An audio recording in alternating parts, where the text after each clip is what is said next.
Honourable members, prayers.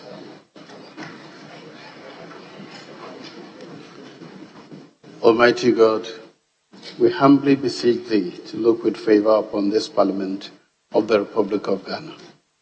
Grant that it may perform its high duty as in Thy sight. Give divine guidance to the President of the Republic, Thou members of Parliament and Ministers of State with discernment and vision, integrity and courage, that through the labours of government, this land and people may be well and truly served, that good purposes for the common human life be realized in our midst. O God, grant us the vision of our country, whereas it might be, country of righteousness, where none shall wrong his neighbor, country of plenty, where evil and poverty shall be done away with, country of brotherhood, where all success shall be founded on service and honor shall be given to the deserving, country of peace, where government shall rest on the will of the people and the love for the common good. Bless the efforts of those who struggle to make this vision a living reality. Inspire and strengthen our people that they may give time, thought, and sacrifice to speed the day of the coming beauty of Ghana and Africa. Amen.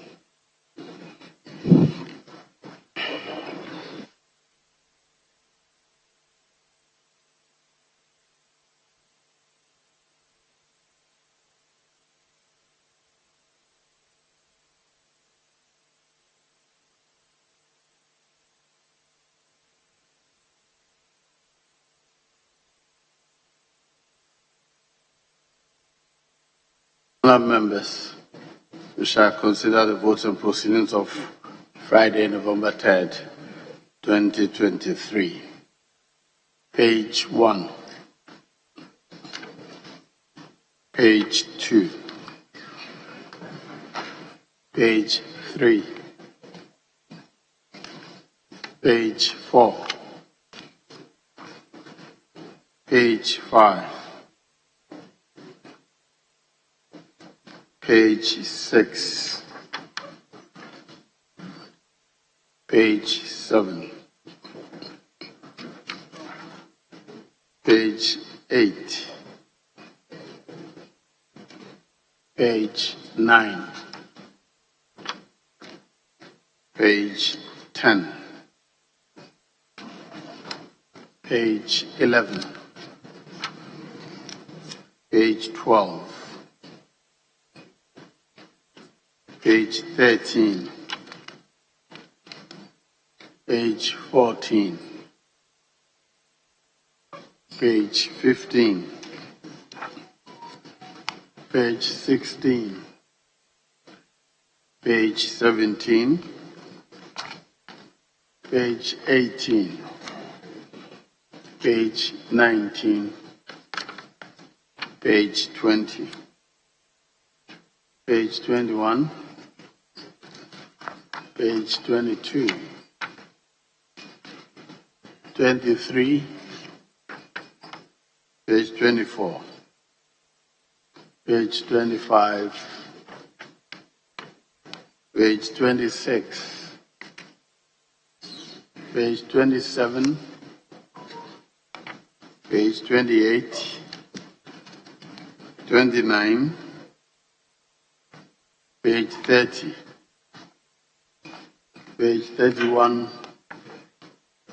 page 32, page 33, 34, 35, 36, 37, 38, 39, 40, 41, 42, 43, page 44, page 45, page 46, page 47, page 48, 49, page 50, 51, 52, 53, 54, 55 and page 56. Honourable members, in the absence of any corrections, the votes on proceedings of Friday, November 3rd, 2023 is hereby adopted as a true record of proceedings.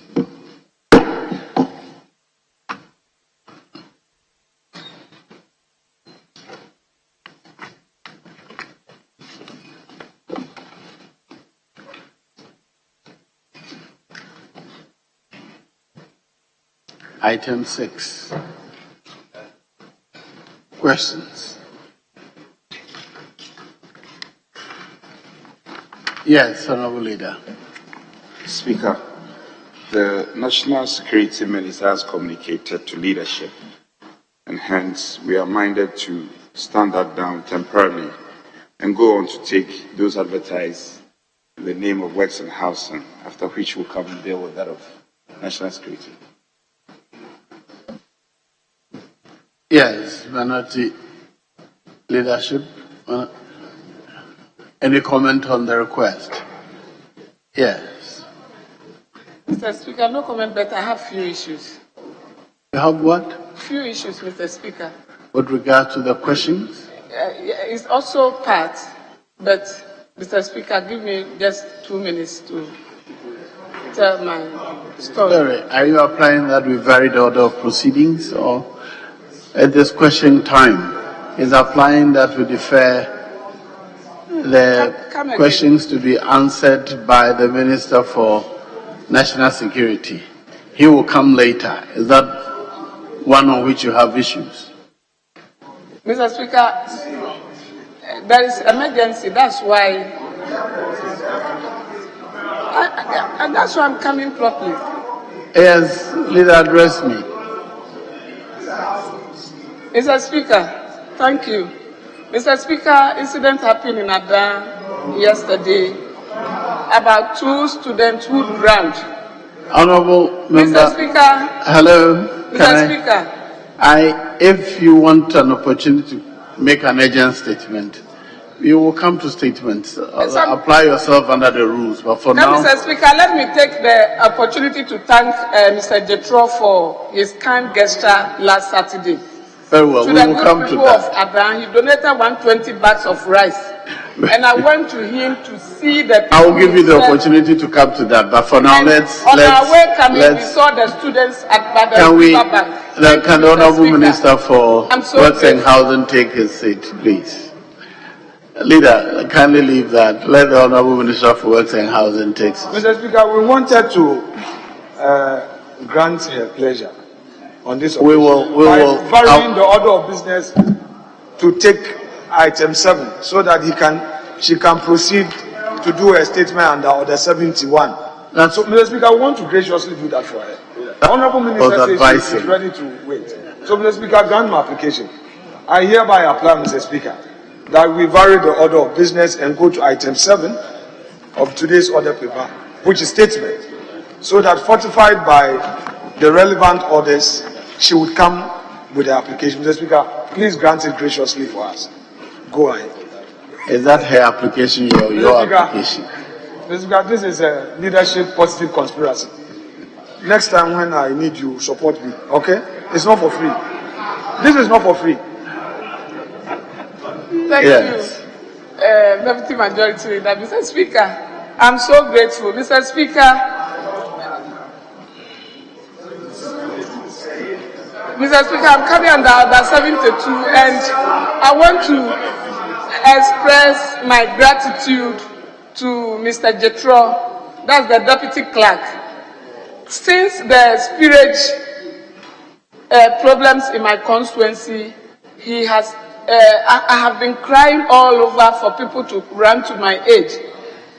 When I contacted him, he said he will come, and truly Saturday he was in my constituency.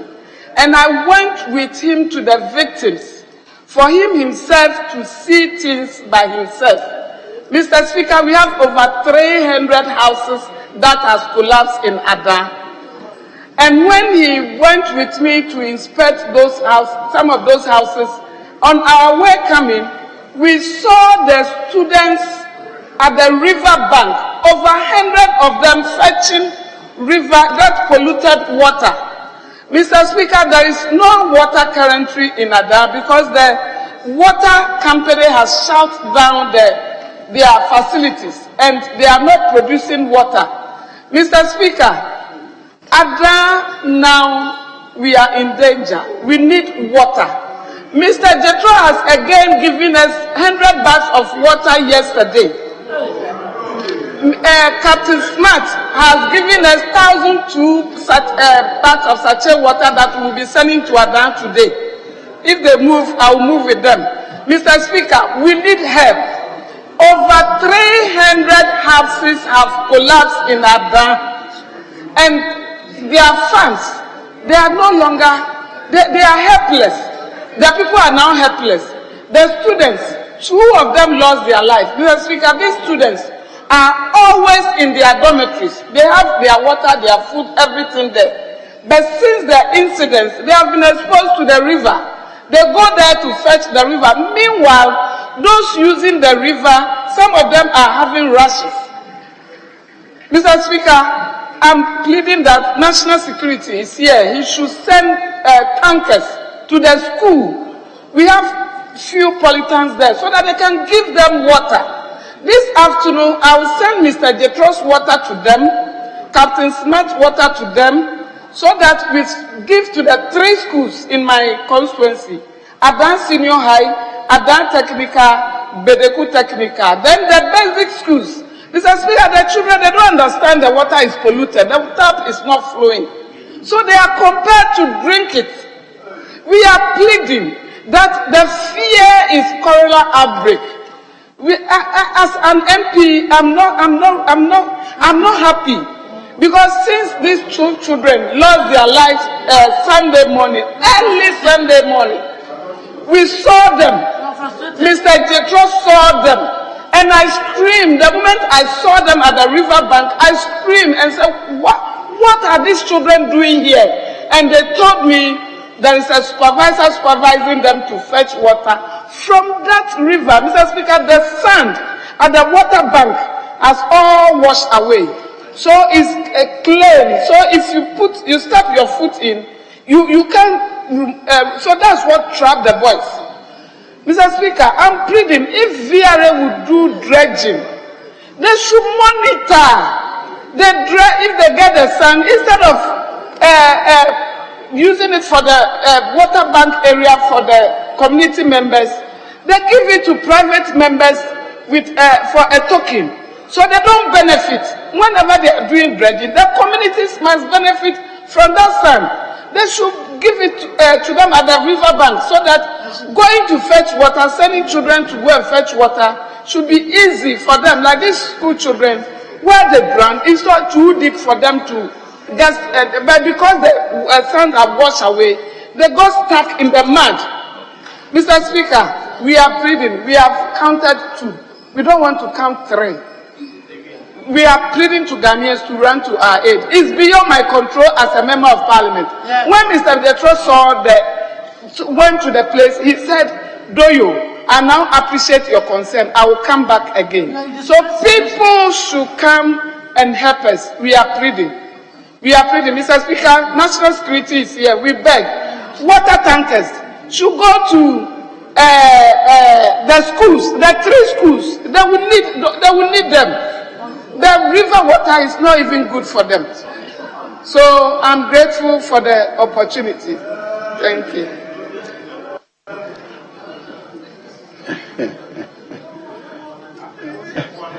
Yes, Honorable Samsurahi. Thank you very much, Mr. Speaker, for the opportunity.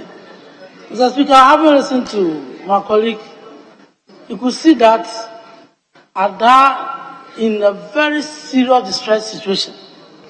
And if the state doesn't mobilize resources to go to their aid, we don't know what will happen to them. We're talking about access to water, drinkable, clean water. Mr. Speaker, from some time ago, we had that situation in Winneba, for instance. the deputy majority leader could remember those days he will come, and then we have to organize tankers from the national security and then the Ghana Water Company to serve government institutions in the Uniba area, particularly to the hospitals, to the schools, and to government institutions.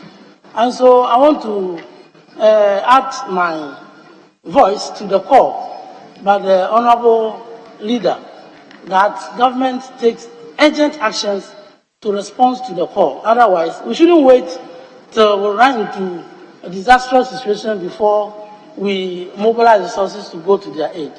I think her call is made at the right time, and that effort must be made to make sure that the situation is brought under control. So, Mr. Speaker, I just want to urge you to prevail upon the institutions that can support her, and for that matter, the constituency, to do the needful so that her people will not continue to suffer as they are suffering now. With this, I want to thank you for the opportunity. Very well, let me hear one and I'll make a suggestion. Thank you very much, Mr. Speaker. Mr. Speaker, I want to sympathize with my colleague member of parliament and the passion to which she spoke about the issue in her constituency. I have not been able to visit some of the areas, but at least we're all privy to the fact that a number of our media houses have carried it. And I think that issues concerning children, water, food, health in this situation must be considered seriously. And I think the appropriate quarters should assist our Member of Parliament for Adan. I think a lot of media attention went to other constituencies in Oti and Volta, and so that's where majority of the support has been so far. But I think that being a mother and a woman myself, I put myself in my sister's or my big sister's shoes, and I know exactly what she's going through. So, Mr. Speaker, again, I have the privilege of having the Minister for Works and Housing sitting left to me, and she kept on appealing to the Minister for National Security. So I'm sure our brother from Bantama will pass on the message so that immediately and appropriately, per your direction, Mr. Speaker, we can go in and assist these school children. Children indeed are our future, and we need to ensure that they get potable water, they get the best of education, even in times of disaster.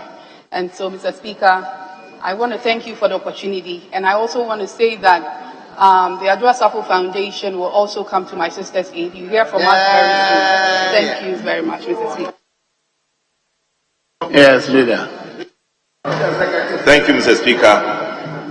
Mr. Speaker, it's appreciated that the Deputy Majority Leader came under Order 72 to vary the order of business to allow the Second Deputy Minority Chief Whip to make this very, very important statement that touches directly on the nerve of this nation. Mr. Speaker, the flood happening around the Volta and your places and Ada is a critical area. It's a critical situation we are facing and must be tackled with all the efforts at our disposal.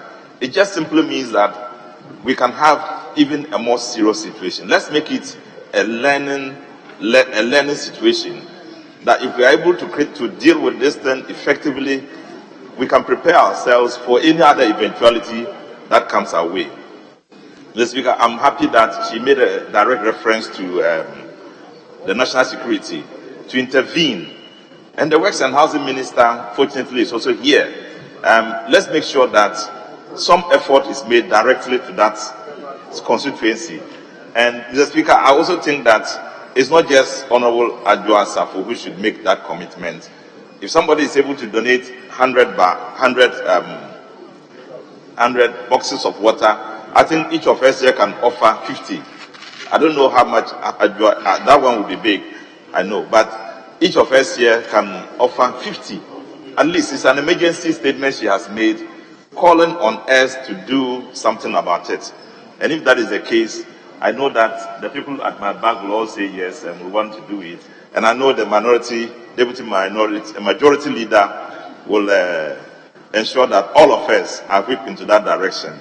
Thank you, Mr. Speaker.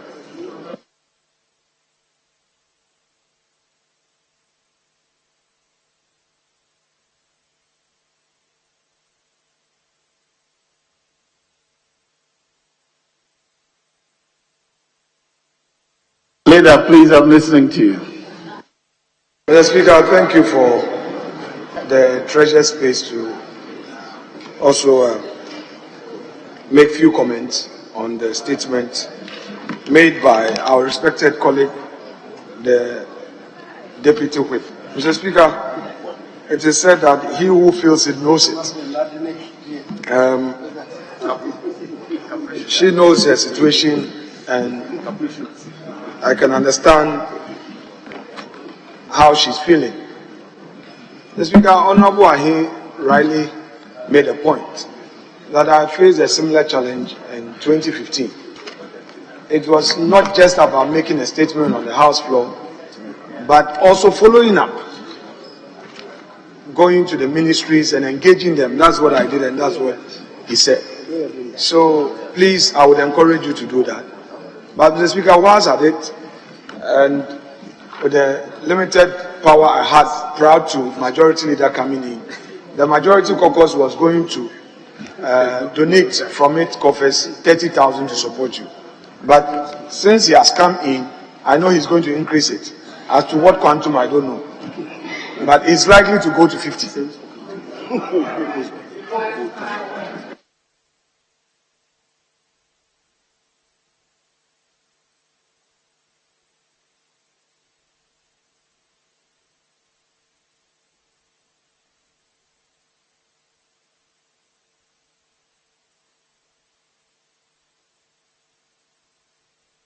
So, Mr. Speaker, the boss has agreed that though the majority caucus earlier did some donation, but because you didn't get some, you were not giving, we are going to support you. We gave it to Honorable Okujeto Blackwa's constituency, and you are, it was a general thing, so are you saying you were not giving? So everything went to Norton, is that what you are saying? Yes, sir. Mr. Speaker, for the time being, we are addressing Honorable Doyo's concern. So we will support you. And I encourage members to also come to your aid. Colleagues, please.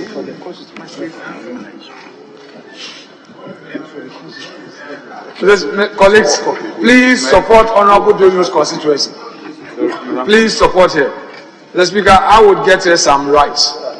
I won't mention the quantity, but I will give you some rice so that you send to your constituents. Mr. Speaker, thank you so much indeed for this opportunity. And we thank Mr. Jetro. You have been mentioned, a public servant taking his meager salary to support such a call. God bless you. God bless you. Thank you. Honourable members, I think the statement made by the Honourable Member, Deputy Whip, also is the same situation in areas up north of the lake, Yeji, Makango, and those areas. I think so far the focus has been the communities south of the dam. So we should now look at what Parliament can do to support particularly schools as mentioned by the honourable member. I wanted to suggest to the caucuses that probably each side could procure 100,000 packs of sachet water to be distributed to schools along the water course where flooding has happened, such that their sources of drinking water have been contaminated. But it's a suggestion I'm making to each side. From your caucus funds, contribute each side 100,000 sachets of, not single sachet, pack of water to be distributed. So there's not just Adan, all the schools along from Yeji down south, or some at Makango, all the way, so that at least we are sure that there's some supply of safe drinking water in the interim until the situation is we're able to normalize. But this is my suggestion to the caucuses. I think that this statement has brought to their attention areas we had otherwise not overlooked, and I think it is time to pay attention to that. But I'll leave it to the leaders, the leadership of both sides, to consider. And no, I'm not giving you the floor again. The statement encompasses all the areas. So I return to item 6. Question time. Honourable Minister for Works and Housing, you may take your seat.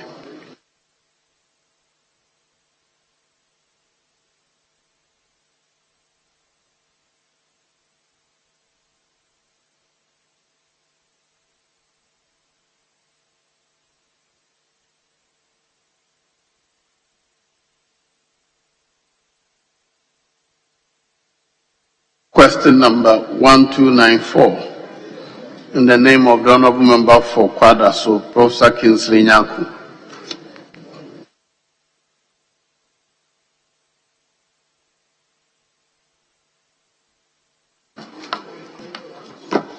Honourable Speaker, I would like to ask the Minister for National Security why members of Parliament.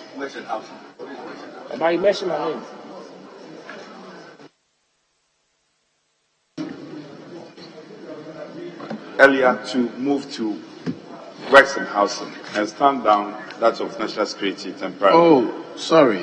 1294 is for National Security. I'm sorry.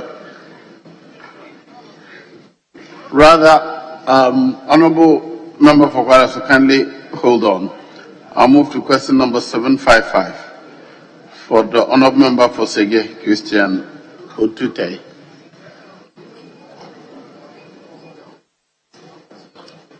Honourable Member for Sege. Very well, I'll move on. Honourable Member for Akan, Mr. Yao Gomado. The Gomado is also not here. Question number 1853, in the name of the Honourable Member for Sola Tunakawa, Andrew Darichevite. Yes, you may ask your question now. I thank you, Mr. Speaker. Mr. Speaker, unfortunately, answers have not been provided to the questions. I'm wondering why that. But, Mr. Speaker, my question is to ask the Minister for Works and Housing how much it costs the government to launch the rent assistance scheme. Thank you, Mr. Speaker. Honourable Minister, you're supposed to provide the answers to the table office for them to be printed. Did you do that?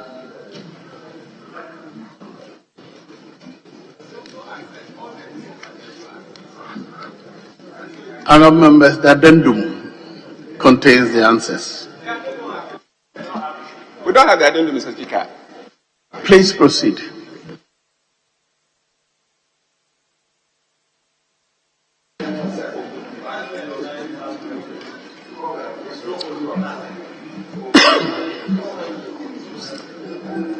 Thank you, Mr. Speaker. Mr. Speaker, the National Rental Assistance Scheme was conceived by the government as a result of high demand for affordable rental housing. The scheme was launched in January 2021, and it targets formal and informal individuals with regular income. The scheme removes the burden of huge rent advance payments to homeowners, whereas the program beneficiaries pay monthly to the scheme. To operationalize the National Rental Assistance Scheme, the Ministry of Works and Housing constituted a working team that spearheaded the design and modalities for implementation, organized wide stakeholder consultation, and developed materials for sensitization on the scheme, and conducted public sensitization on the scheme as well. Overall, Mr. Speaker, the Ministry of Works and Housing expended a total of 900,000 Ghana cedis on the pre-implementation activities and official launch of the scheme. Thank you, Mr. Speaker. Any follow-up question, please? Yes, Mr. Speaker. Mr. Speaker, is it possible for the minister to let us know whether this 900,000 cedis came from the seed money or the amount that the earmarked for the rent assistance scheme? The 900,000, where did it come from? Thank you. Yes, Thank you, Mr. Speaker. Mr. Speaker, the money came from the seed money, as there was no other funds for that. So the working group recommended that we use the scheme money for the pre-implementation and official launch. Yes. Mr. Speaker, I'm okay because I didn't get the answers earlier. I couldn't actually do it, but let's go to the next. Very well. The next question is to be asked by the Honourable Member for Dentang.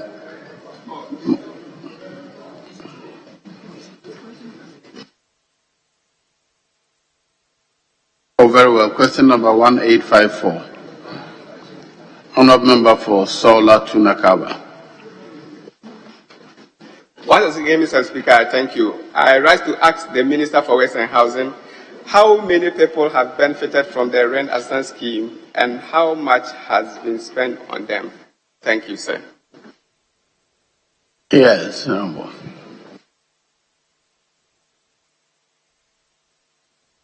Thank you, Mr. Speaker. Mr. Speaker, since the scheme was launched in January 2021 to October 2023, January 2023 to October 2023, a total of 1,105 Ghanaians from 6 operational regions, that is the Greater Accra, Eastern, Western, Ashanti, Northern, and Bono East regions have benefited from the scheme. The Speaker, 13,785,597 Ghana cedis has been disbursed to cover the rent advance to all the 1,105 beneficiaries across the 6 operational regions. Mr. Speaker, my ministry will update this House from time to time on the operations of the scheme in the spirit of transparency and accountability. Thank you. Yes, Honourable. Mr. Speaker, thank you. Is it possible to get to know region by region how many people benefited? Is it something we can easily get? Thank you, Mr. Speaker.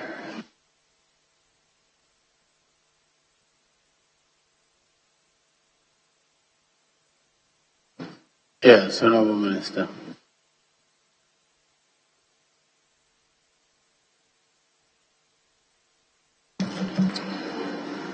Thank you, Mr. Speaker. Mr. Speaker,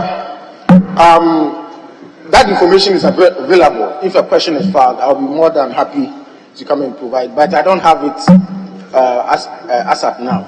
I know the last time I checked, for instance, I know that the region with the highest beneficiaries was actually Bono East.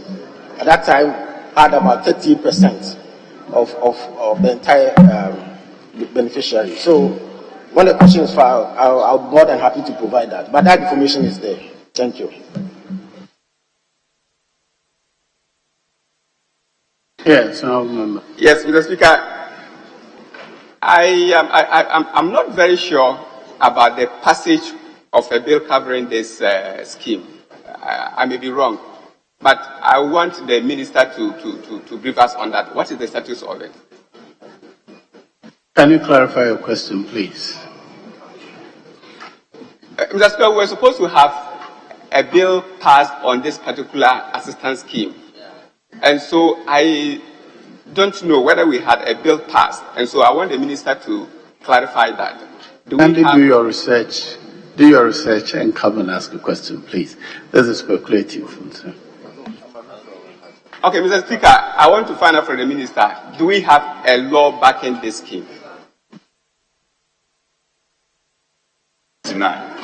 You should read order 69. He can't ask that question. I'll remember, ask another question, please.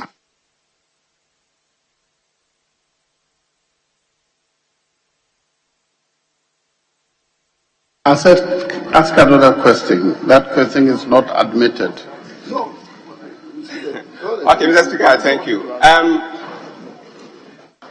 How did you give her the money?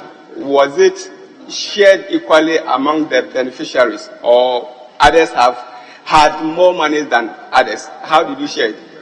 How much did you give out? Thank you, Mr. Speaker.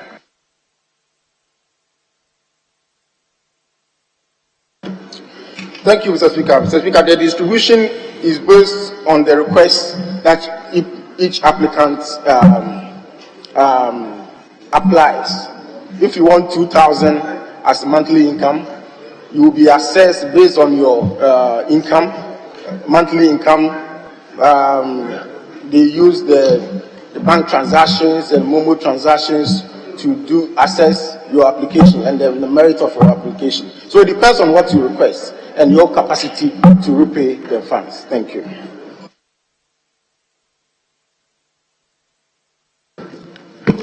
I'll give you one more if you have.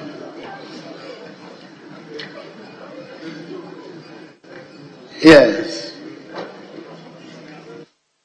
Thank you, Mr. Speaker, for the opportunity. Mr. Speaker, we would like to find out whether the minister will be able to tell us the success of the scheme so far, whether or not he can say boldly that it's been successful. And number two, I remember we're considering the bill. I'm part of the Works and Housing Committee, and I can't remember whether or not we brought this bill to this house to deal with, and how he decided to start, giving money out to people to rent houses. I really would want to have some clarification from there. I thank you very much.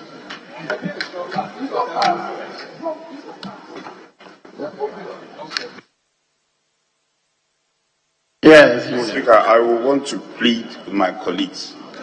Nobody is in an attempt to stampede anybody. But read Order 69. And Speaker, if you may indulge me. As soon as a question is answered in the House, any member beginning with the member who asks the question may, without notice, ask a supplementary question for the further elucidation of any matter of fact regarding which the answer has been given. But a supplementary question must not be used to introduce a matter not included in the original question. It's as clear as daylight. He is completely out of order. Thank you.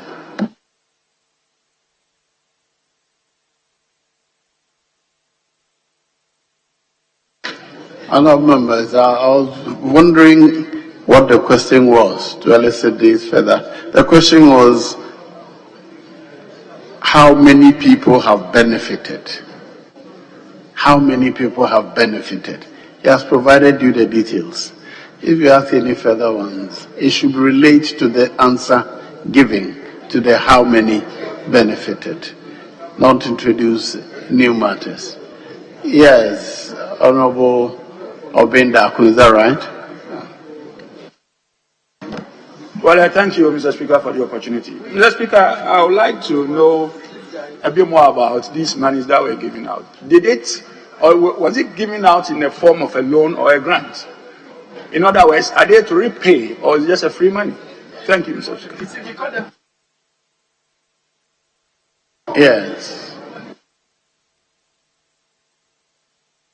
Thank you, Mr. Speaker.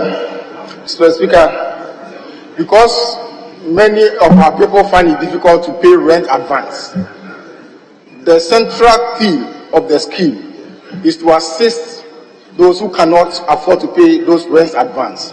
The scheme will pay the homeowners, the landlords. If it's 2 years advance, if it's 1 year advance, the scheme will pay, so that the beneficiary, haven't received the payment, will benefited from the payment, will be paying monthly to the scheme. That's how it works. Yeah.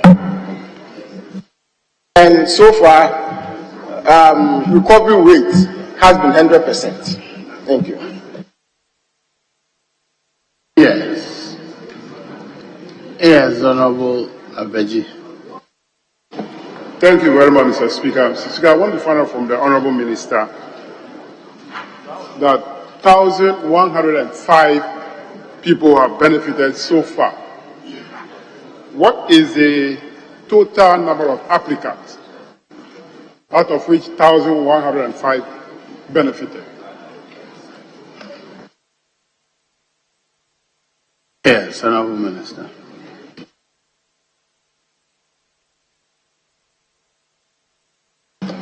Thank you, Mr. Speaker. Mr. Speaker, when the question is filed, I'll be able to come back and provide that information. But it's available. Yeah, just that it was not one of the issues that I had to deal with. Okay. Whenever you are ready, I'll not remember. I'll move on to the next question. Mr. Speaker, the Honorable Minister said he will come back. Can he give us? What it means is that the question you asked does not directly relate to the question. So you can ask another question, which elicits the kind of information you add. So, if you have another question, ask it. Otherwise, I'll proceed. Speaker, the question is about the number of beneficiaries, and he gave the number. And I definitely want to know if there are more people who applied but did not get. So it's related to the question. You didn't ask for the details. If you don't have the answer you want to provide it, when will he provide that answer? Simple. Ask Tomorrow night. Ask another question, he'll bring the answer. Speaker, why are you gagging me? I'm not gagging you, white beard man. I can't gag you. Provide the answer. When can you resume your seat, please? Yes, Ho Central. Sorry, Ho East. Ho West. Ho West. Thank you, Mr. Speaker. The minister's answer, the last paragraph, says that they've expended 900,000 Ghana cedis on pre-implementation activities and official launch of the scheme. Mr. Speaker, as far as we are concerned, there is no... You know, but you know, he's not coming with a question. Honorable, address me. He's not coming with a question. Mr. Speaker, I just want to find out from the Honorable Minister whether there's any legal document that supports this rent assistance scheme. Thank you, Mr. Speaker. Yes. You had advised, my colleague was not listening. The honorable member from Solar Tuna Kaba asked the same question. The speaker asked him to do his research. Besides the point, Order 69 doesn't give you the right to ask that question. Next time, listen to your colleagues and pay attention in the chamber. Honorable, the question he asked was, he appeared not to be sure whether a law had been passed or not. And so I said he should do his research before coming.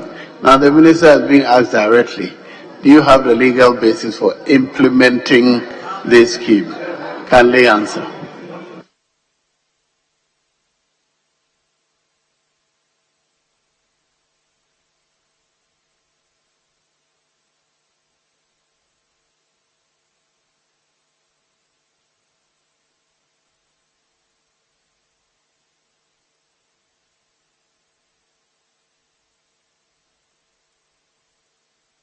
Honorable Leader, Honorable Minister, we're waiting.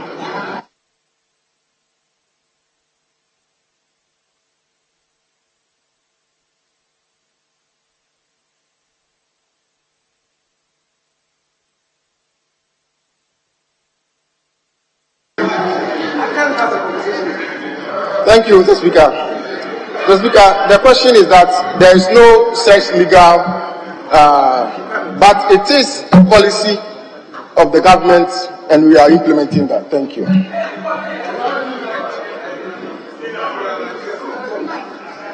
Your mic, please. Yes.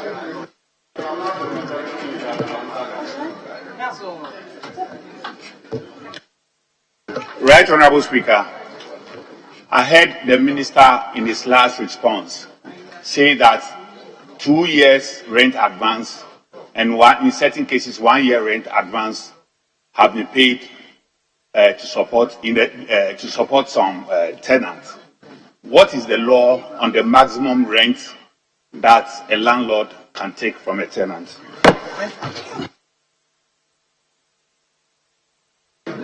Honourable members, there's no law against a lease. Let's not introduce legal arguments here. You can take a lease for 5 years. You can take a lease for 3 years. We are not getting the minister into any legal argument about this. If you want to ask that specifically, please bring that question so he will prepare. But that question is not admitted. Do you have another question? That's right. I'll move on. Question number 1943. Leader, yes. Mr. Speaker, I just want to take the opportunity to advise the minister, because this is a very important policy step, and policies are often backed by laws, so you can get money out of it from Parliament here.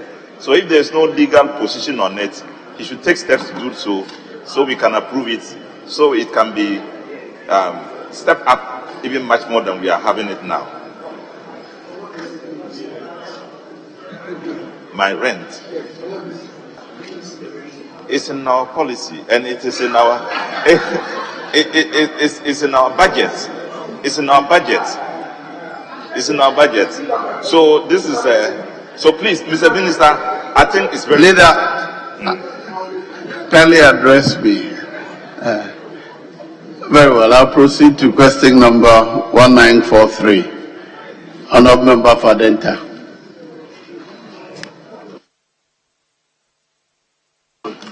Thank you very much, Mr. Speaker. Mr. Speaker, I rise to ask the Minister for Works and Housing when the desilting of the drains in the Nanakrom area be done to prevent flooding in the neighborhood anytime there's a downpour. Thank you, Mr. Speaker. Yes, Honourable Minister.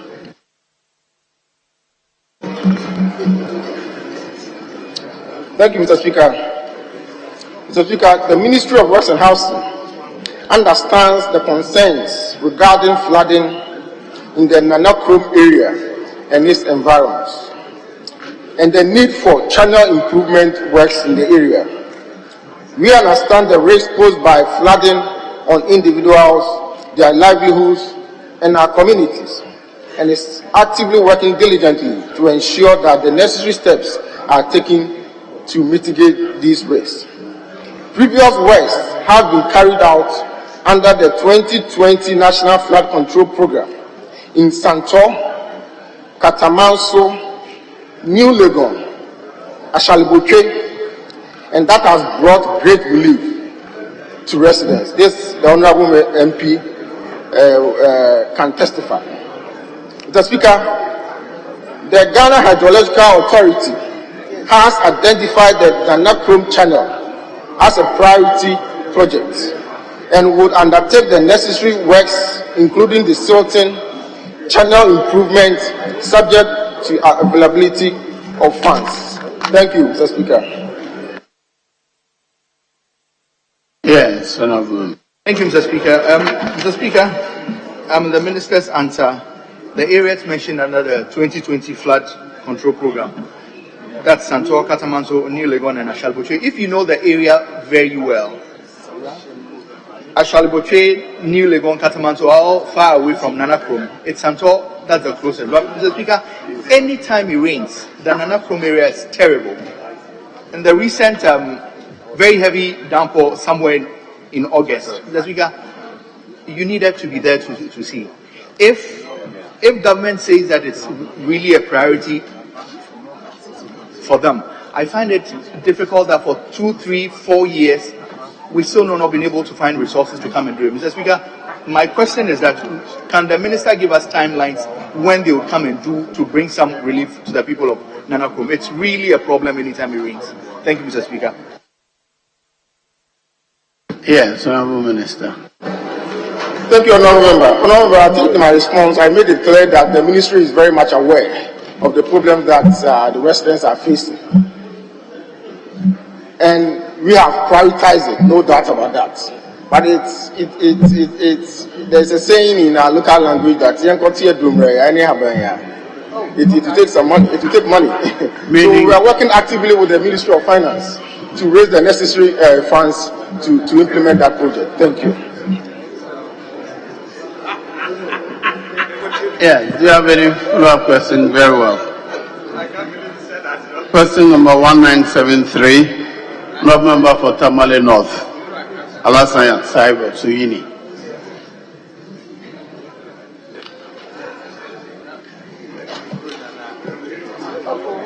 Thank you, Right Honorable Speaker, for the opportunity to ask the Minister for Works and Housing whether the government at any time after 2016 amended, restated, and or effected payment of any amount to Construction OAS Ghana Limited for the construction of the Sagleme housing project.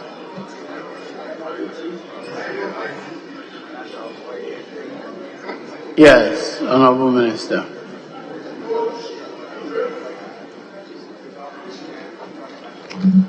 Thank you, Mr. Speaker.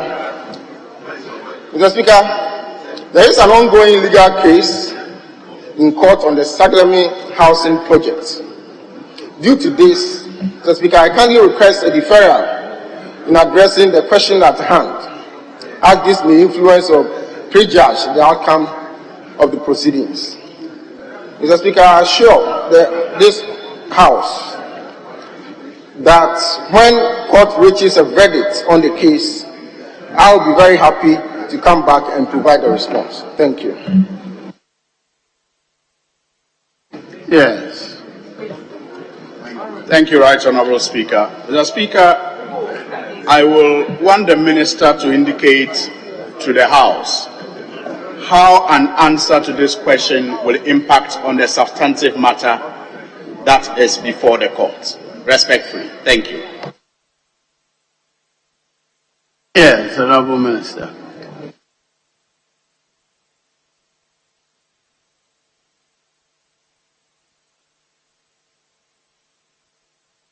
Thank you, Mr. Speaker. Mr. Speaker, when I saw the question, because the matter was in court, I consulted with my lawyers and they advised that it's not a matter that I should be talking about. I should rather wait for determination on the matter by the competent court, so that after that I can deal with it. Thank you.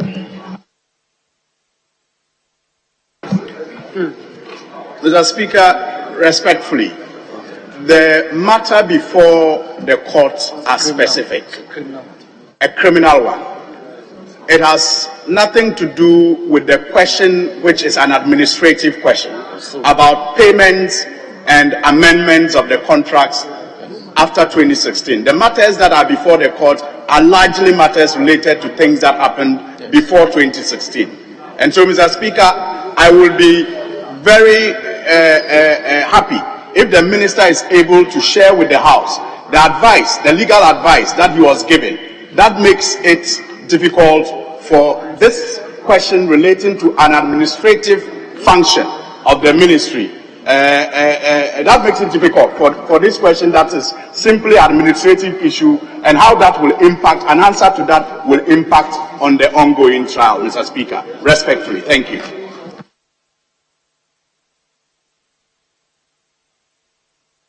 Yes, Honorable Minister. Chief Whip, yes. Speaker, attentively, I listened to my colleague, my good friend. But, Speaker, if you may indulge me, or the 93-1, I think that determination is in the bosom of the Speaker. And it's not for our colleagues to say if the matter is bordering on legal grounds or is administrative. Speaker, if you may indulge me, reference shall not be made to any matter on which judicial decision is pending in such a way as may, in the opinion of Mr. Speaker, prejudice the interests of parties to the action. So that determination, Speaker, is in your bosom. And so I will implore you to then make that determination for us or rule on this matter. There's no matter before me to rule upon. If he were asked to answer a question and he says that, in my view, my answer may prejudice the proceedings, so be it. If you brought an answer and somebody objected that this answer may prejudice the proceedings, then I'll be called upon to rule. But for now, he says that the answer requested, if I put it here, or my comment on it, may prejudice the hearing. It does not call on me to answer. That is his answer. It does not call on me to rule. That is his answer.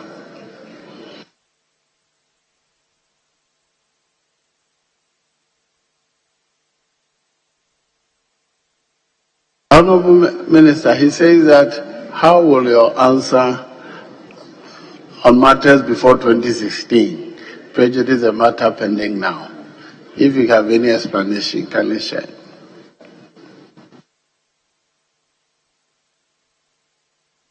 Thank you, Mr. Speaker. Mr. Speaker, there's no doubt that what the honorable member sees from me is part of the whole, and I'm strongly advised by my lawyers not to comment on that until a determination is made. Thank you.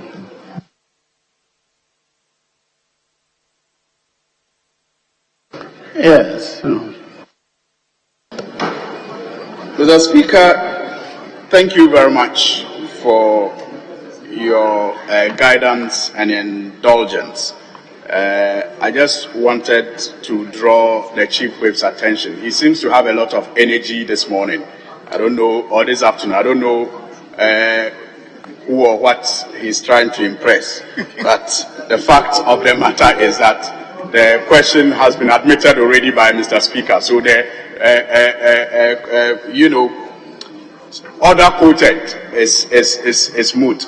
But Mr. Speaker, I just want the minister to help this House to understand. Otherwise, we will be forgiven to make conclusions that the minister is afraid to answer a question that can be perhaps evidence used against the government's case. We can be forgiven to make such assumptions. But if perhaps we are given a proper explanation as to why this will amount, an answer to this will amount to prejudice.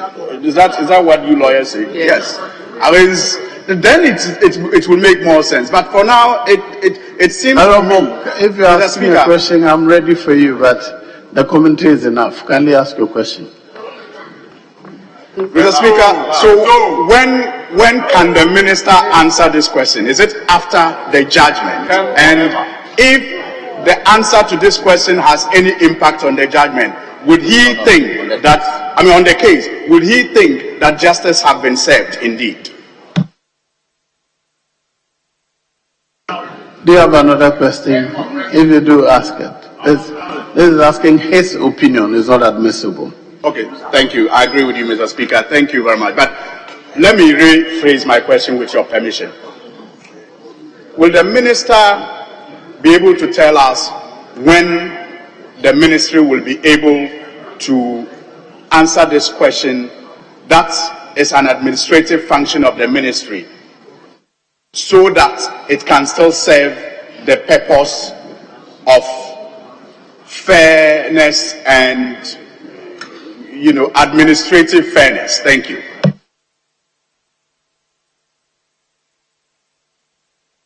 Thank you, Mr. Speaker. Mr. Speaker, I think I've already responded to this, and this is that I will be able to speak on it until after the final determination on the matter. Thank you. And as to how that will impact on the case, I'm not a lawyer, so I'm not in a position to say that. But I was advised by lawyers not to. Thank you.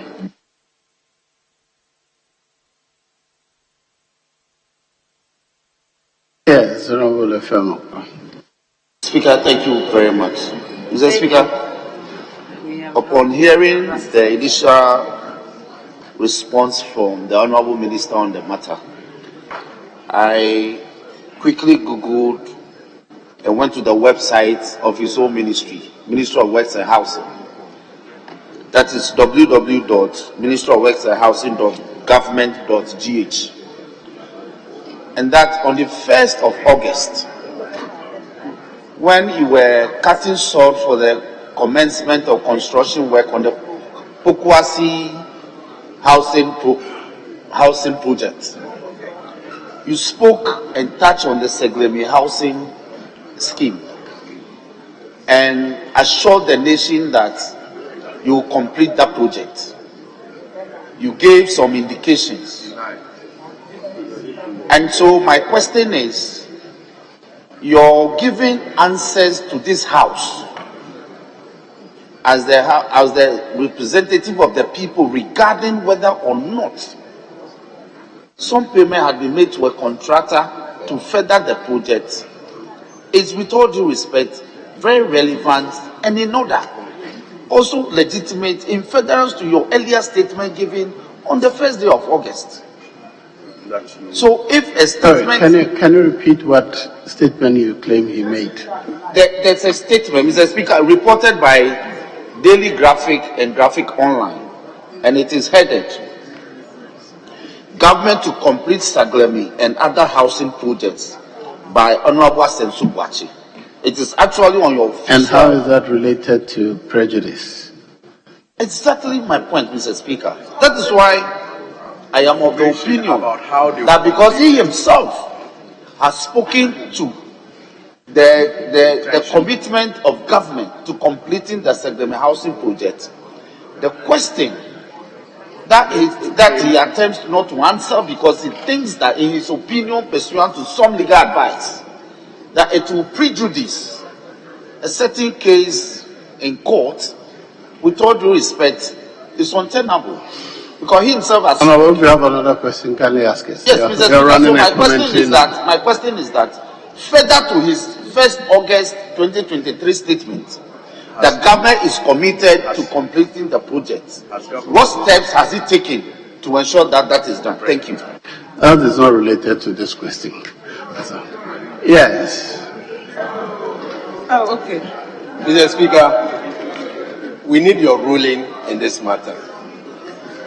Order 66 of our own standing order says that he has overruled it. So, and I said we need Speaker's ruling in this matter. say Mr. Speaker shall be the sole judge of the admissibility of a question. When a question is admitted, Mr. Speaker, the clerk shall at once communicate a text to the minister or a member to whom the question is addressed. And that has been done, Mr. Speaker. And the Speaker has admitted the question. Now, the minister comes to the House and said, because the issue is at court, he cannot, give any issue, he cannot speak to it. That's exactly what it is. And we are saying that, no, we also have different view. So, Mr. Speaker, since Mr. Speaker has admitted this question, Mr. Speaker must give a ruling in this direction for us to know what to do. Thank you very much, Mr. Speaker. Yes, leader. Speaker, first of all, the issue my colleague relates to is in respect of the original question submitted to the ministry.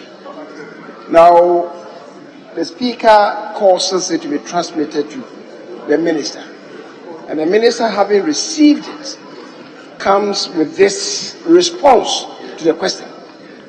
It's not by that disagreeing that a response must be transmitted. This is the answer to the question. Is the answer to the question transmitted to him? He has not kept quiet on that.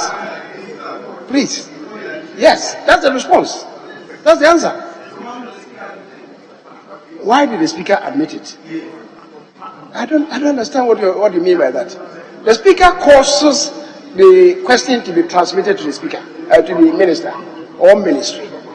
Having perused it, he needs to respond to it. And the response is what has been given here.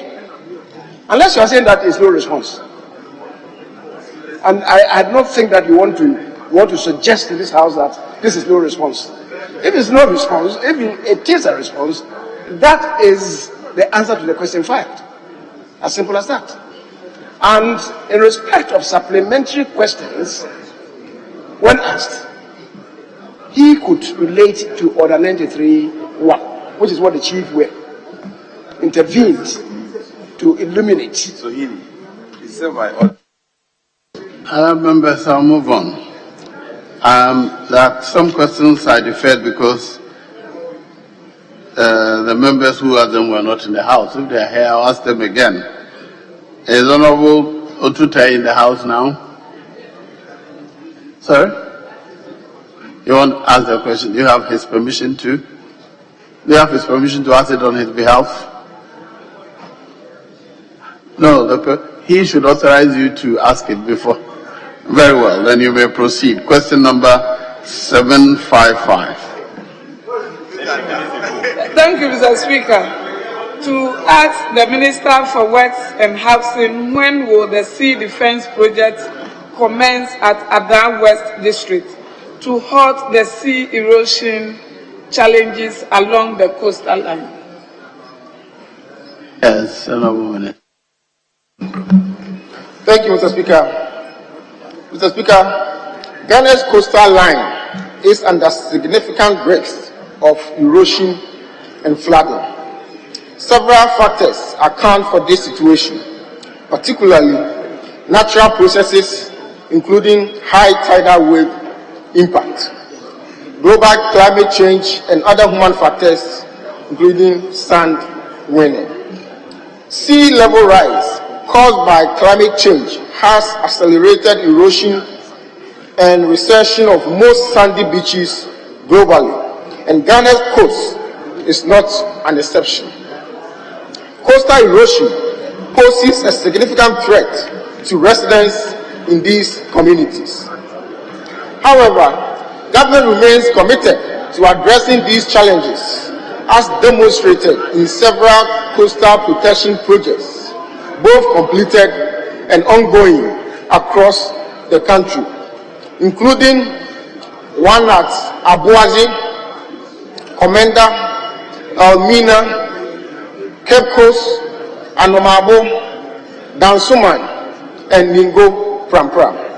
Mr. Speaker, I'm pleased to inform this August House that plans for a coastal protection project in Adan West District has already been conceived.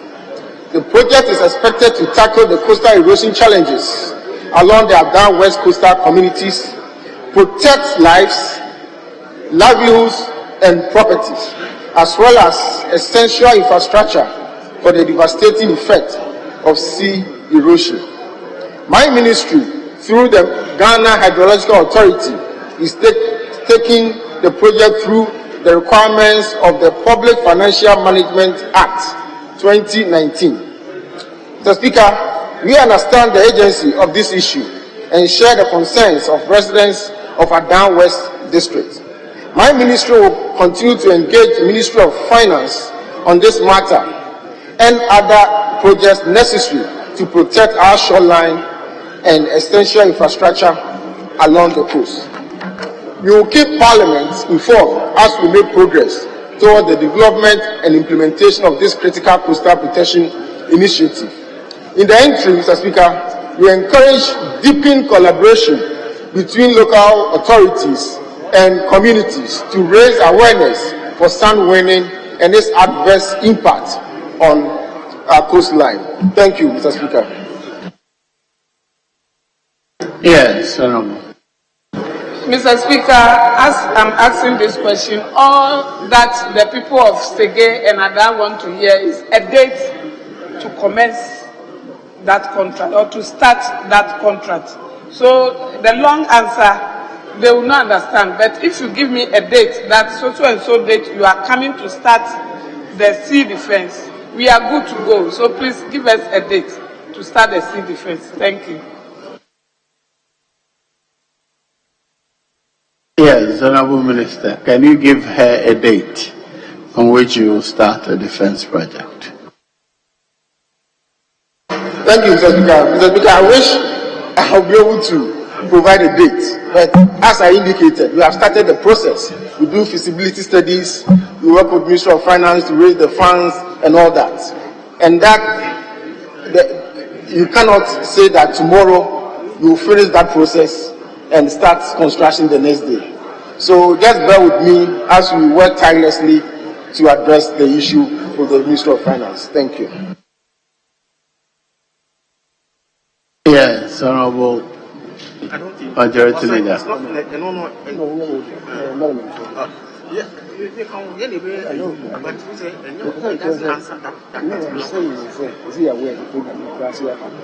of the whole See what we did for you. Mr. Speaker, I just want to remind my colleague, the Deputy Minority Whip, that as part of this consideration, we even have a loan agreement here. It's come before this House. That is the West Africa Coastal Areas Management Program. It's part of it. The considerations that he's saying that is being done by the ministry, together with the Science, Environment and Technology Ministry. So it will take a bit of a while. But you do know that that loan facility is even right here. It's in the House. Yeah. Very well. I'll proceed. Is the Honourable Member for Akan in the House? Honourable Gomado.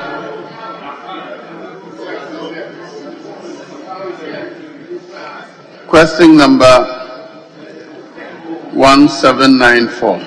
Honourable Member for Akan. Thank you, Mr. Speaker. I rise to ask the Minister for Works and Housing the measures the ministry is taking to fix the poor drainage system to avoid flooding in the following areas in the KJB Township, Aposokoji residential areas. The size of the road from the police station charge office to the lorry station, Bisiasi Somulanti Road, the street leading to DCE's residence, and the clinic junction from Kasek. Thank you. Yes, Honourable.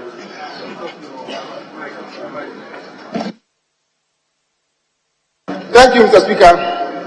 Mr. Speaker, my ministry is concerned with the increasing rates of flooding across the country, mostly due to human activities, including building on waterways, drainage reservations, and wetlands, among others. This challenge is compounded by the adverse effect of climate change. Areas that never used to flood are now experiencing flooding as a result. The affected areas within the KJB township has been experiencing flooding for some time now, largely due to poor drainage system. The existing drainage infrastructure is inadequate to convey the volume of stormwater runoff to the outfalls. Roadside drainage are either absent or inadequate to channel stormwater from the roads and adjoining lands within the catchment area. This threatens lives, livelihoods, and property, and is a matter of great concern. Mr. Speaker, the Ghana Hydrological Authority, under the ministry, is charged to undertake thorough feasibility studies of the flood-prone areas. These will be included as part of the priority projects to be undertaken under the National Flood Control Program when funding is available. Mr. Speaker, the Ministry will continue its engagement with the Ministry of Finance to secure funding and take the necessary steps to protect the people of Kajebi and other areas across the country that are at risk of flooding. Thank you, Mr. Speaker. Yes, Mr. Speaker, well said. I would like to find out from the Minister, how soon could we expect this funding to start work at the KJB Township?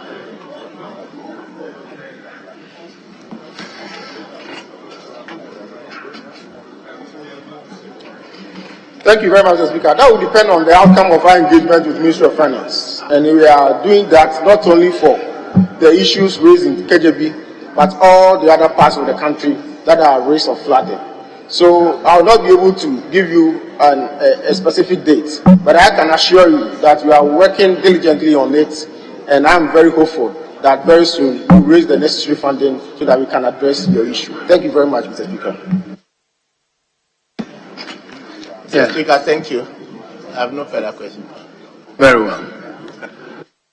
That brings us to the end of the question time for the Honourable Minister for Works and Housing. Honourable Minister, we thank you for attending upon the House to answer questions. You are discharged. May I now invite Honourable Minister for National Security to answer the urgent question and one more question. Yes, Honourable Minister, you may take your seat.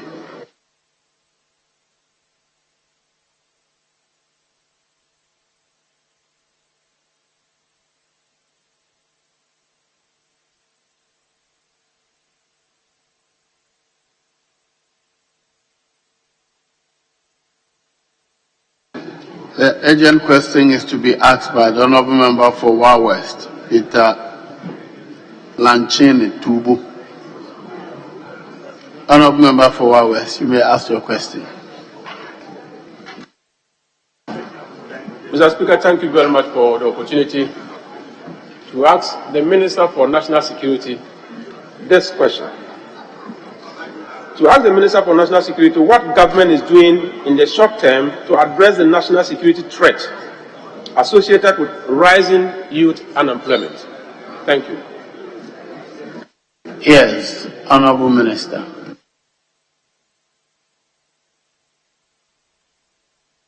Honourable Minister.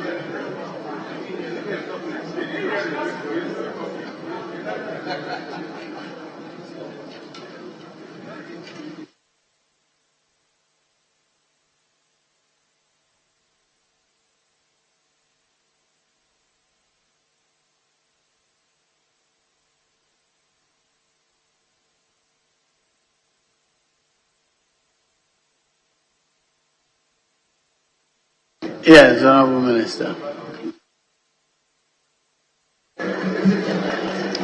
Thank you, Mr. Speaker. Mr. Speaker, I should have submitted a written response. That has not been done, but I will after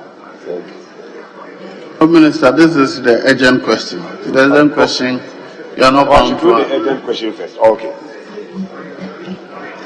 Mr. Speaker, Ghana's security architecture lends itself to the concept of decentralization, which, to some extent, mirrors the local government structure. At the apex of the security architecture is the National Security Council, which is established by the Constitution. The Security and Intelligence Agencies Act makes provisions for the establishment of regional and district security councils, both of which operate as committees of the National Security Council. Mr. Speaker, Section 8 of the Security and Intelligence Agencies Act 2020 Act 1030 expressly make provisions for the membership of the district security councils as follows. The district chief executive officers as the chairperson, the divisional police commander where applicable, the district police commander, the district crime officer, the head of the customs division of the GRA, the divisional commander of the Internal Intelligence Agency, the officer in charge of the Internal Intelligence Agency in the district, the immigration officer, the fire officer, and the district director of the National Disaster Management Organization. I think you're answering question 6 at 1294. The urgent question is on what government is doing in the short term to address national security threats associated with rising youth unemployment. Okay. Mr. Speaker.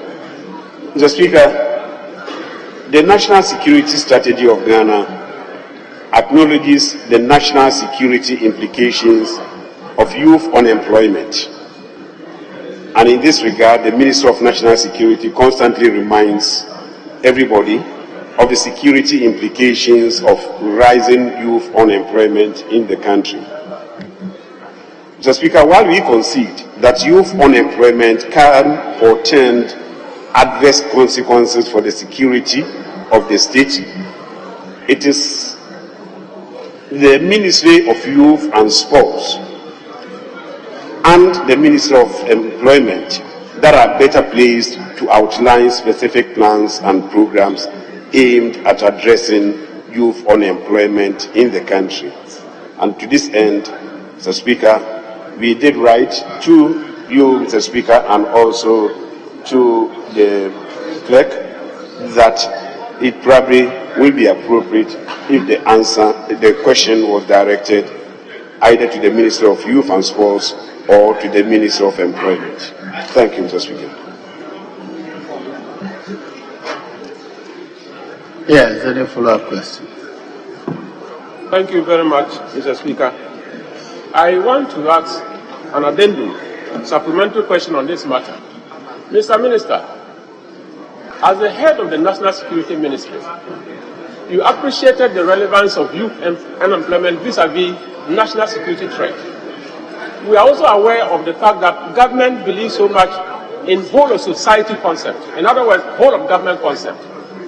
If you see youth unemployment as a threat to national security, and you believe that your colleagues in the other ministry can collaborate with you to solve this problem, the question remains, what are you doing as the Minister for National Security in collaboration with the other ministries to resolve a matter that can impugn on your integrity as a Minister for National Security?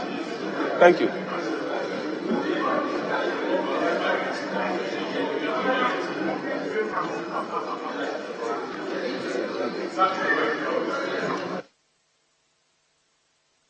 May I just do a rewind?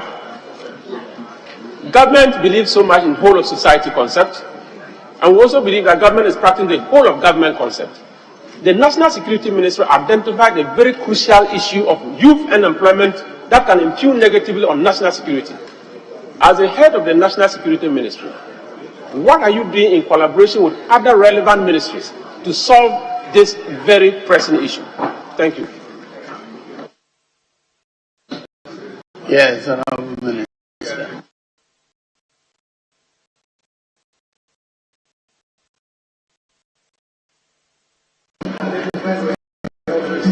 Mr. Speaker, it is normal for the National Security Agency, the Health Ministry, but the National Security Ministry, that will be strategies to do that. Speaker, it is not the usual practice by the Minister of National Security strategies being undertaken in the short term to address national security.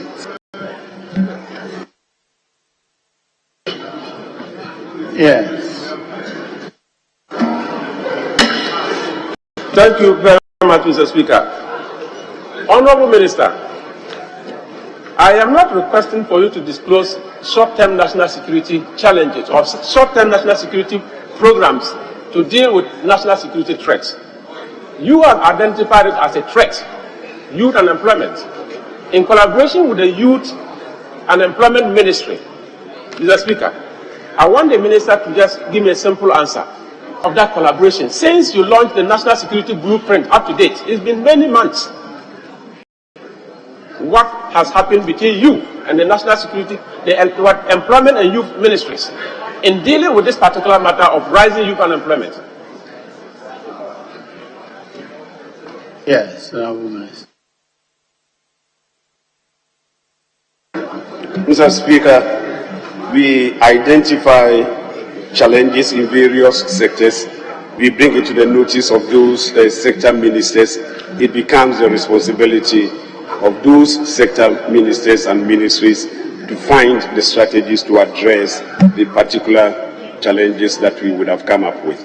It will be out of place to ask us at the Ministry of National Security to develop those strategies. Yes. This is not very much for the opportunity. Very well. My pleasure. Yes, Chief Whip. Right, Honorable Speaker. We thank our former senior colleague for providing answers to this. Mr. Speaker, unemployment in Adaklu or Bekwai or Swame is a threat to all of us, and many have classified especially youth unemployment as a national security threat. They just say generally. Can the minister provide those sections of advice which are not classified in case members of parliament can also take some actions by ourselves to help? Is there a way you can provide an advice, or what are the advices you give in terms of how to deal with unemployment, the ones that ordinary members of parliament can also hear and monitor or help in dealing with the situation? Can you provide some advice as to what you have been doing in advising government? Yes. Mr. President, I cannot, because it will be inappropriate. The minister who deals with that is available. He can be called here to answer the question, but it will not be appropriate for me, in my view, to answer this question. Yes. We are employing ourselves. Honorable Minister for National Security, your ministry is responsible for coordination, largely speaking. So, where you are saddled with a national security problem such as employment, the policies and strategies that would be churned out to address that particular problem is one that you would be privy to as the coordinating body. So I want to know from you, what are some of the strategies and policies you have been coordinating amongst the various sector ministries aimed at addressing the issue of youth unemployment?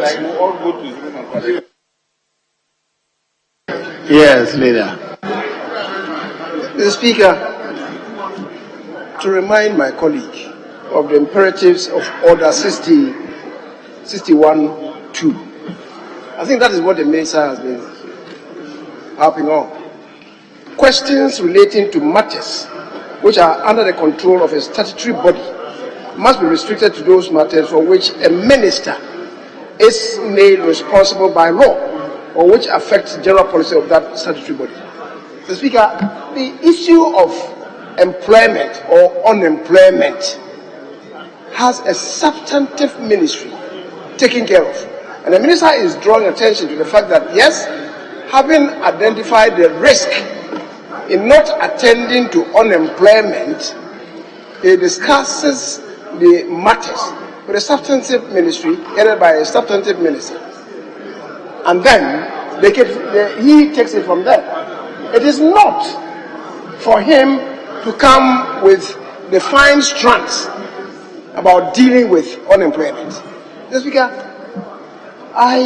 on account of 62(2) of the orders, our rules of procedure, I will invite you to rule the question out of order. Are you the Speaker? I'm getting that. Are you the Speaker? Do you want to respond to the argument raised? Yes, I'll listen to you. Thank you, Mr. Speaker. Mr. Speaker, we know that national security does not deal with unemployment directly. But when it comes to a situation when it becomes a security problem, we expect a security strategy from them, which will give a green light for any ministry dealing with it to now fall on it. So we are interested in the strategy he is bringing forth to enable the minister hang on it to deal with a security situation now. So it's not as if he should give us the details, but he should understand the fact that it's a national security issue and he should have a strategic approach to it, which we are interested in. The Speaker, to just give an overarching response to say it's not his responsibility will not satisfy this question. I've heard him say so many times before that yes, we have identified the threat to security as a result of unemployment. We have discussed at the various levels what the specific ministries and agencies should do. So those ministries and agencies are the ones to respond to the specific actions. I think I heard him say so. Am I wrong? But we keep asking him to tell us those specific things. I think that is where the issue is coming from. But the broad security arrangement he has asked them to do, what is it? Not the details. Yes, Honorable Minister, would you want to disclose any broad discussions? Mr. Speaker, I did also mention that it is not our usual practice, and I believe Honorable Agalga will bear me out. It is not our usual practice at the National Security Ministry to come out publicly with strategic issues and approaches to various issues. Whatever it is, I cannot. It is not our usual practice to disclose strategies that are being undertaken by the Minister of National Security. It never happens.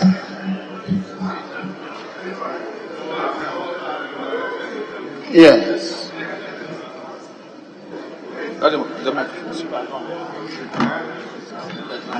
Right, Honorable Speaker, in as much as I want to agree with the National Security Minister on this issue, I totally disagree with him on the pretext that we are not talking about kinetic security here. We are talking about issues bordering on human security. Unemployment is an aspect of human security. And we are saying, under your national development strategy, what measures are your ministry putting in place to curb the rising risk of youth unemployment, which becomes a threat to national security? You don't need to go into broad detail on national security strategy, which could not be disclosed. But what are the strategies national security is evolving to avert the risk of the youth unemployment, which becomes a national security threat? I don't think there's anything more to say. He has answered all those questions. I'll move on. Question number 1294, to be asked by the Honourable Member for Kwadaso. Yes, and Ministry of Employment, I think you should be interested in offering answers as to how you propose to deal with youth unemployment as discussed by the Ministry of National Security. So I direct that the question be redirected to you to come and profess solutions to the House. Yes, Honourable Member for Kwadaso, you may ask your question. Honourable Speaker, I rise to ask question number 1294, but before I do so, there is no response to the question, so I want to bring it to your attention that after the response from the Minister, I'll be grateful to get his response. Honourable Speaker, I want to ask the Minister for National Security why members of Parliament do not form part of the Security Council of their respective assemblies. Thank you.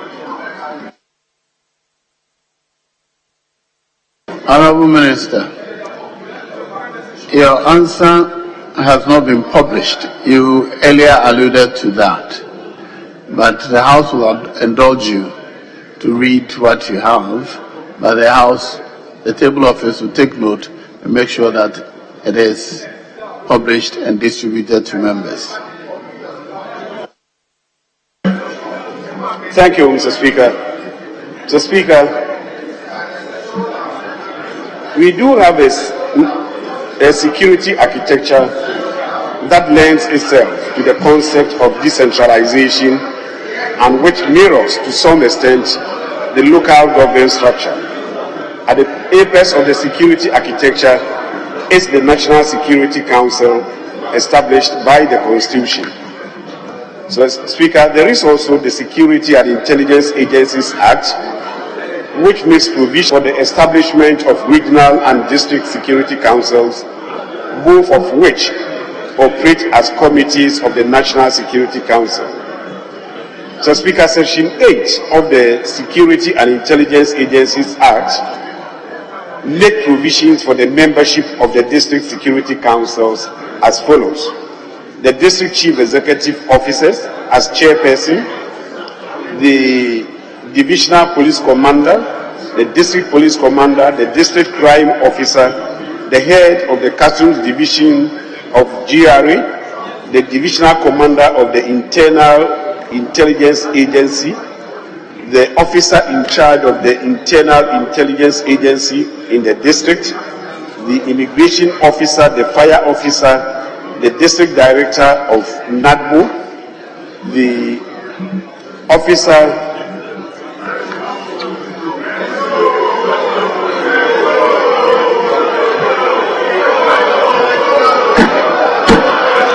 Order, please. Order. Honourable Minister, please continue.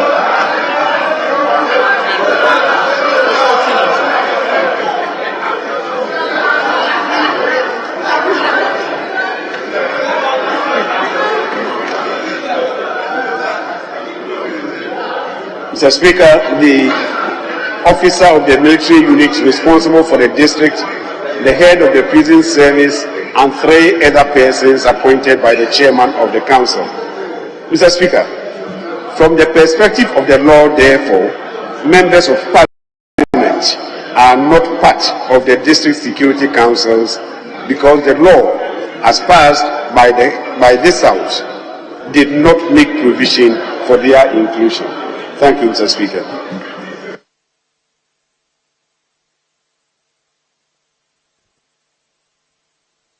Yes, Honourable Member. Honourable Speaker, it is clear that, as the Minister alluded to, members of Parliament are not part of the composition of the Westsec, and Dissect. And I would like to plead with him or suggest to him, because when members of parliament, when we go out to our communities, security matters are placed before us. Any issue about security, the member of parliament is approached and asked, but you don't have the answers.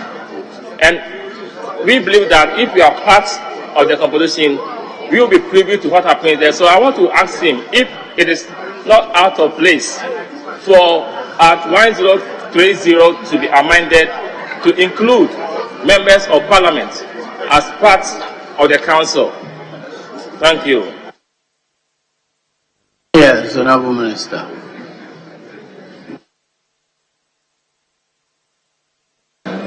Mr. Speaker, it's entirely up to this House. If the House makes an amendment, we will be very, very happy to have them serve as members of the diocese. Yes. Honorable Speaker, with this very good response, then I will plead with the ministry to, if possible, initiate the process of amending Act 1030. Thank you.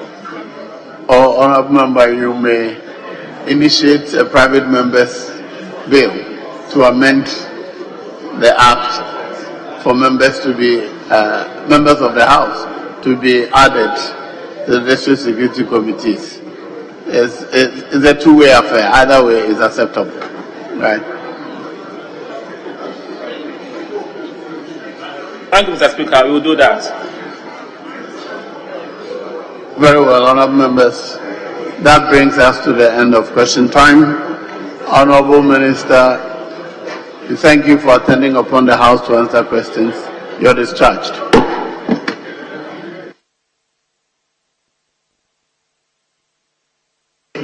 Item 7. Statements. I have two statements. One by the Honourable Member for Ladadikotopong. Honourable Member for Ladadikotopong. You may read your statement now. Speaker, we have another one that stands in the name of the Honourable Member from Price. It has been duly transmitted. Yes, I have it. After her. Thank you, Mr. Speaker, for the opportunity. Mr. Speaker, I thank you for the opportunity to make this statement on the floor of the House. Mr. Speaker, I stand before this honorable House today to shed light on the dire situation surrounding the La General Hospital. This is not just a matter of bricks and mortar. It is a matter of trust, transparency, and accountability in governance. The handling of the La General Hospital project epitomizes the lack of planning and excessive politicking that seems to characterize infrastructure development, fueling district and cynicism about government's promises within our communities. I say this as a member of parliament of a constituency that saw its major government hospital, the La General Hospital, raised down with what has now become a never-to-be-fulfilled promise to reach hospital meeting international standards. Considering the fact that the announcement to demolish the La General Hospital was made at the onset of COVID-19, a pandemic that took the lives of 1,462 compatriots and whose economic impact is now the general excuse for government's failure and economic ruin, raises even more questions as to the planning that undermined the project in its entirety. Prior to its demolition, the La General Hospital, established in the early 1960s, a 5-story building, had a 5-bedroom emergency unit, obstetrics and gynecology department, surgical department, male and female wards, a general outpatient department, a waste management facility, a mortuary, an incinerator, and a newer building for family planning, imaging, and HIV services built with the support of the U.S. government after President Obama's 2009 visit to the maternal ward of the hospital. Although the hospital had few facilities as enumerated, it served communities around La, Osu, Teshin as a major referral center and a primary point of call for a varied number of medical complications and emergencies.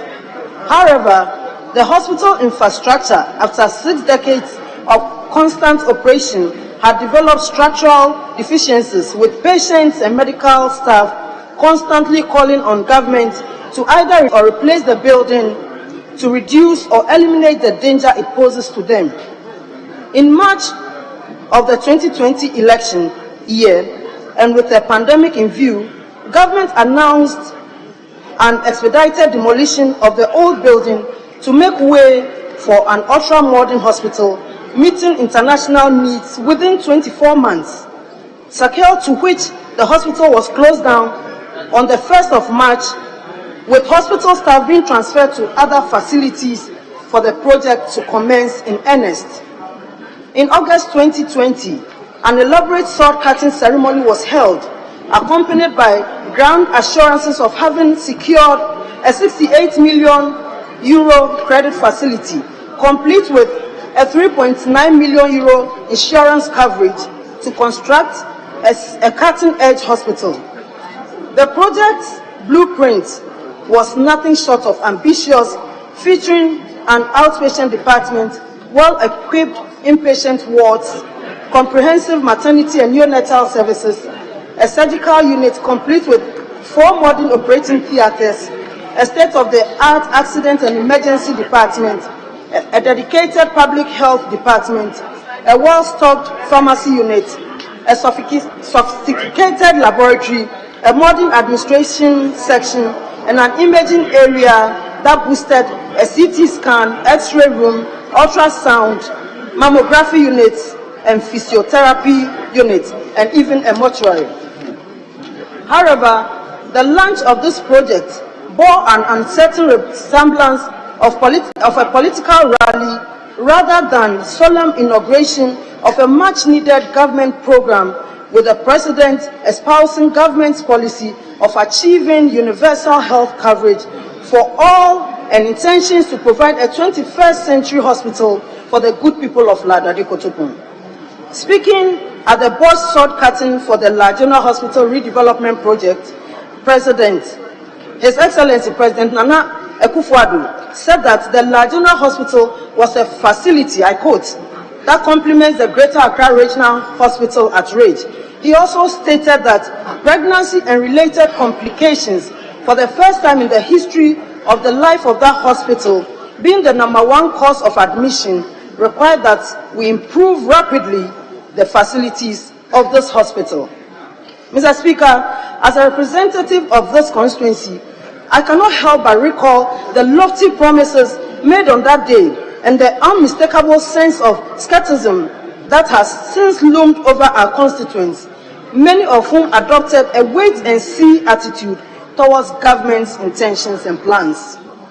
Mr. Speaker, today, as we find ourselves in the 44th month since government first made the commitment to deliver a 21st century hospital for La, or the 39th month since President Nana Akufo-Addo ceremoniously broke ground for the construction work to commence, the project remains caught in a guamel. There is still no contractor on site, and the long-awaited 21st century hospital is but a dream, with empty promises as our only harvest, as timelines are constantly updated. Mr. Speaker, on 2nd June 2021, the Minister of Health informed us that despite the sword-cutting ceremony on August 10, 2020, contractors were now demanding additional work regarding insurance cover for the project.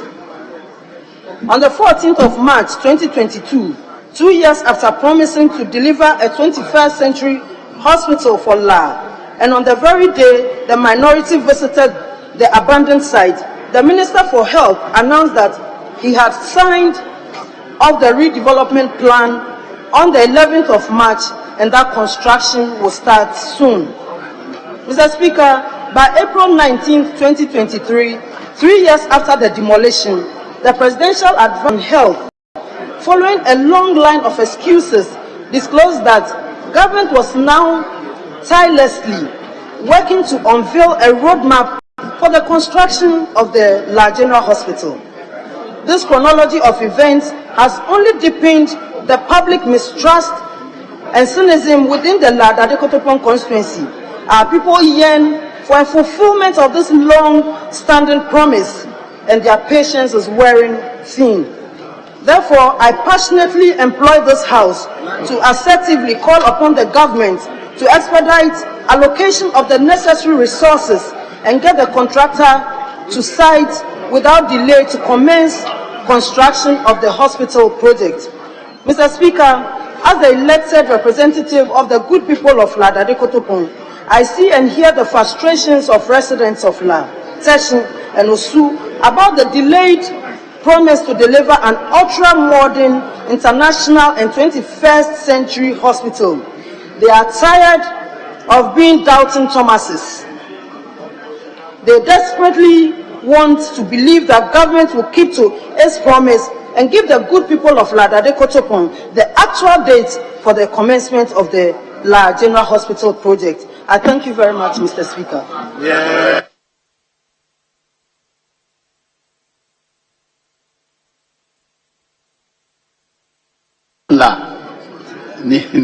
Even the point. Right, Honorable Speaker, we thank you for the opportunity to contribute to the statement ably made by my colleague sister, Honorable Rita Odole-Sowa of La Dadekotopon. The case of my people in La is a very sad one. There is no word to describe it but to use the word unthinkable.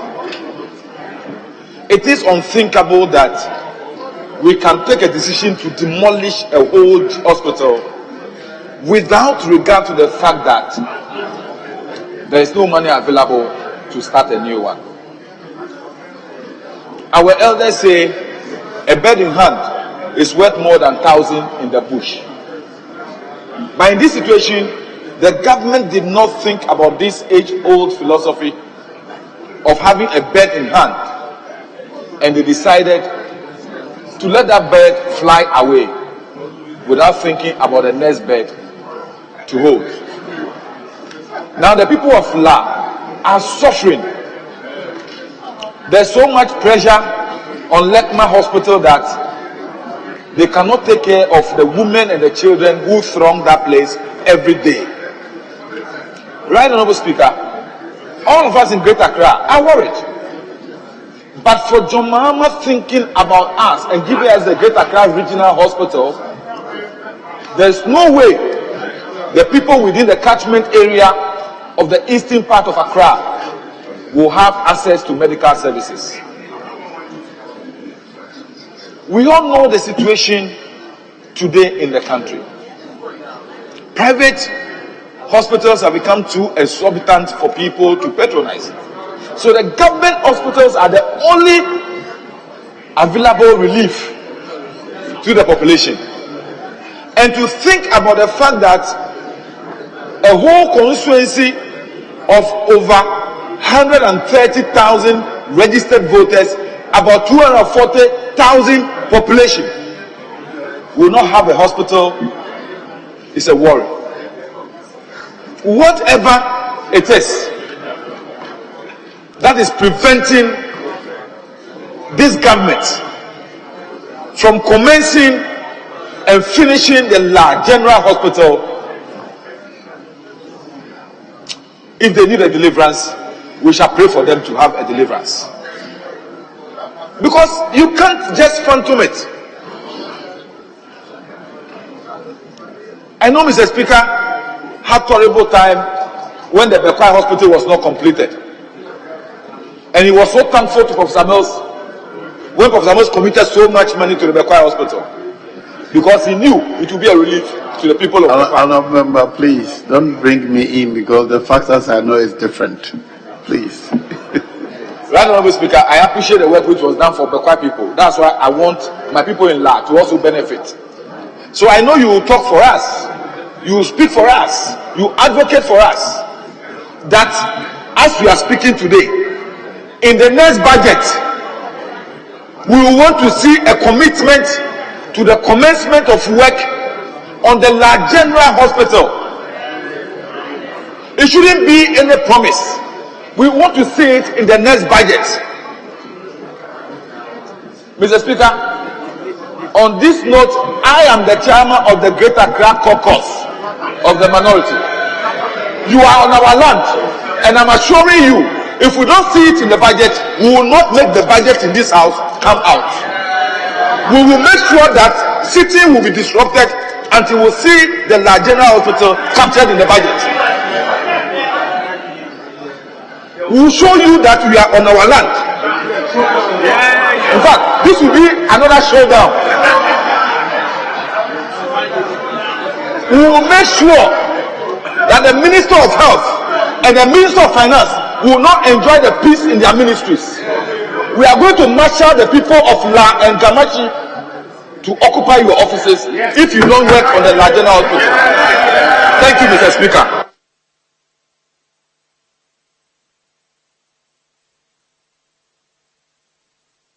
Any other person from La? I want to give the space to the La people. La. No, the Tamale one has been done. Let me give it to the La people. Yes, Laboni, Madina. Thank you very much, Right Honorable Speaker. Mr. Speaker, health is a fundamental human right. And the only way we can secure the right to health of our people is to ensure that all the requisite facilities that must be available for them to enjoy this right to health are made available. Mr. Speaker, where we have fundamental rights, there are right holders and there are duty bearers. Mr. Speaker, the people of La are the right holders under this circumstance. And the government or the executive are the duty bearers.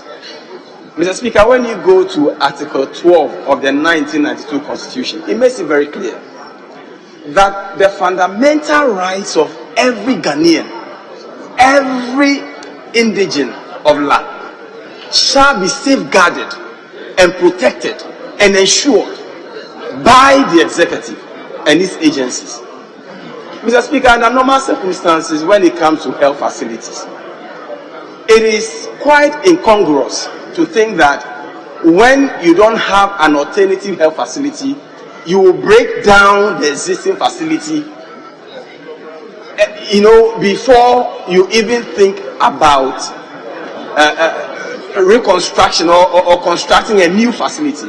Mr. Speaker, it doesn't make policy sense to want to raise down a facility that is taking care of people, because it was a functional facility. People were still using the facility before it was raised down. So, Mr. Speaker, as leaders and as people who are providing leadership to our people, we must accept responsibility under these circumstances that on this note, the government got it so wrong, the executive got it so wrong, that you do not. In fact, if they had developed the La General Hospital in a piecemeal approach, where they break down parts and they raise it